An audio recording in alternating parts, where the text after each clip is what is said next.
ಶ್ರುತಿ ನಿನ್ ಕೈ ಕೊಡಿಲಿ. ಅಯ್ಯೋ ಎಷ್ಟ್ ಚೆನ್ನಾಗೈತೆ ಕೈ. ಥ್ಯಾಂಕ್ ಯು ಅತ್ತೆ. ಏನಿದು ಹೊಸದಾಗಿ ಅತ್ತೆ ಸೊಸೆ ನೈಸ್ ಮಾಡ್ತಾವಲ್ಲ, ಏನ್ ಸಮಾಚಾರ? ಆದ್ರೂ ನಿನ್ ಕೈ ಎಷ್ಟ್ ಚೆನ್ನಾಗದ, ಅದ್ ಯಾಕೆ ಅಷ್ಟ್ ಕೆಟ್ಟ ಅಡುಗೆ ಮಾಡ್ತೀಯಲ್ಲ?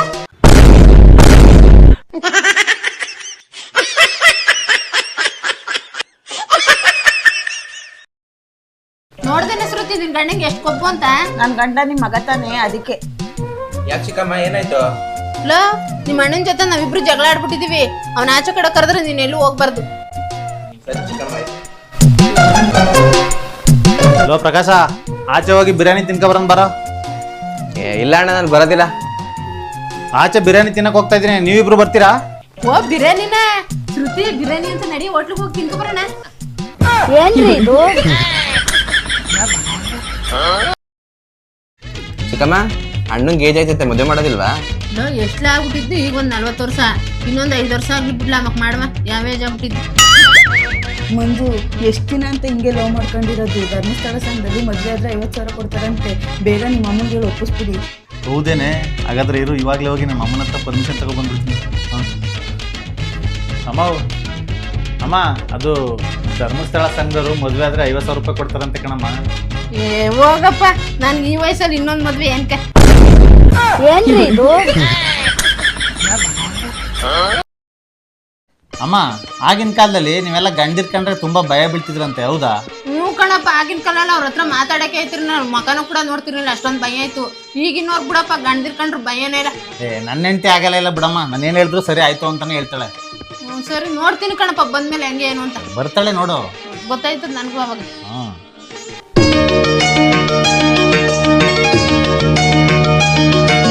ನಿನ್ನ ಹೆಂಡತಿ ಬಂದು ನೋಡಪ್ಪ.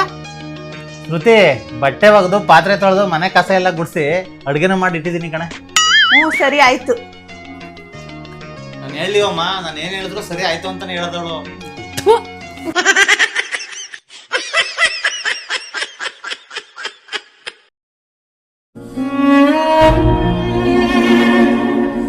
ಯಾಕೆ ಸೊಸೆ ಮುದ್ದು ತುಂಬಾ ಬೇಜಾರಾಗಿದ್ಯಲ್ಲ? ಏನಿಲ್ಲ ಅತ್ತೆ. ನೀನು ಅತ್ತೆ ಅನ್ಕೋಬೇಡ, ನನ್ನ ಫ್ರೆಂಡು ಅನ್ಕೊಂಡ್ ಹೇಳ್ಕೊಂಡು ನಿನ್ ಕಷ್ಟ ಸುಖ ಎಲ್ಲನೂ. ಏನಿಲ್ಲ ರತ್ನ, ನಮ್ಮ ಅತ್ತೆ ಕಟ್ಟ ತಡೆಕಾಯ್ತಾ ಇಲ್ಲ, ಅದಕ್ಕೆ ಬೇಜಾರು. ಏನ್ರಿ ಇದು?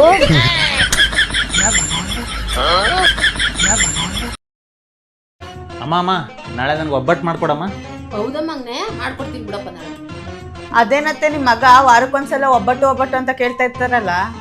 ನಾನು ಬಸ್ರಿಲಿ ಜಾಸ್ತಿ ಒಬ್ಬಿಟ್ಟು ತಿಂತಾ ಇದ್ನಲ್ಲ, ಅದಕ್ಕೆ ನನ್ನ ಮಗನಿಗೆ ಒಬ್ಬಿಟ್ಟು ಇಷ್ಟ. ನಮಗ್ ನನ್ನ ಬಸ್ರಿಲಿ ಏನೇನು ತಿಂತಿದ್ದ ಅದೆಲ್ಲ ಇಷ್ಟ ಕಣೆ ಹಂಗೆ. ಹೌದಾ? ಆದ್ರೂ ಅತ್ತೆ, ನೀವು ಬಸ್ರಿಲಿ ಸಿಗರೇಟ್ ಸೇದೋದು, ಎಣ್ಣೆ ಕುಡಿಯೋದು ಸ್ವಲ್ಪ ಕಮ್ಮಿ ಮಾಡ್ಬೇಕಿತ್ತು. ಏನ್ರಿ ಇದು? ನಮ್ಮ ಅತ್ತೆ ಡೈಲಾಗ್ ಕೇಳ್ಬೇಕು ನೀವು.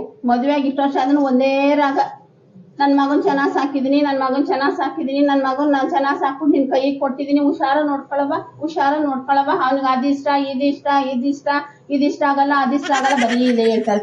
ನಮ್ಮ ಇಷ್ಟ ಕಷ್ಟ ಏನು ಕೇಳಲ್ರಿ.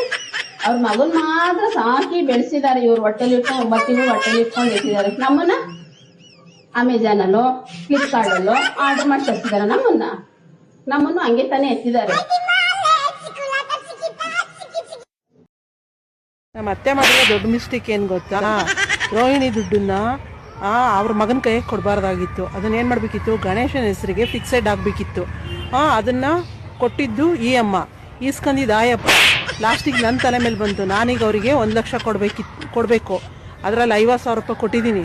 ಇನ್ನು 50,000 ರೂಪಾಯಿ ಬೆಳ್ಳಿ ಸಾಮಾನದ ಕೊಡಬೇಕು. ನನ್ನ ಮೇಲೆ ನೀವು ನಾಳೆ ಅಪರಾಧ ಹೊರಿಸ್ಬೇಡ್ರಿ. ಹಾಗಿಸ್ಕೊಂಡ್ಲು ಈಗಿಸ್ಕೊಂಡ್ಲು ಹಿಂಗೆ ಬಾಚ್ಕೊಂಡ್ಲು ಅಂತೇಳಿ.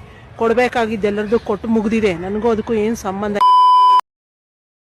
ರತ್ನಮಂಟಿ, ಒಂದೆರಡು ಟೊಮೊಟೊ ಇದ್ರೆ ಬೇಕಾಗಿತ್ತು. ಅಷ್ಟೇ ತಾನು ಕೊಡ್ತೀನಿ.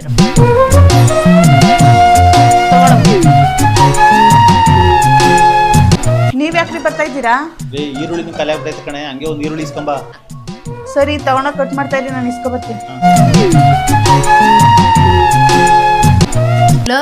ಪಕ್ಕದ ಮನೆ ಶ್ರುತಿ 2 ಟೊಮೊಟೊ ಇಸ್ಕೋಗೋಳೆ, ಲೆಕ್ಕಕ್ಕೆ ಬರ್ಕೊ. ಪಕ್ಕದ ಮನೆ ಶ್ರುತಿ 2 ಟೊಮೊಟೊ.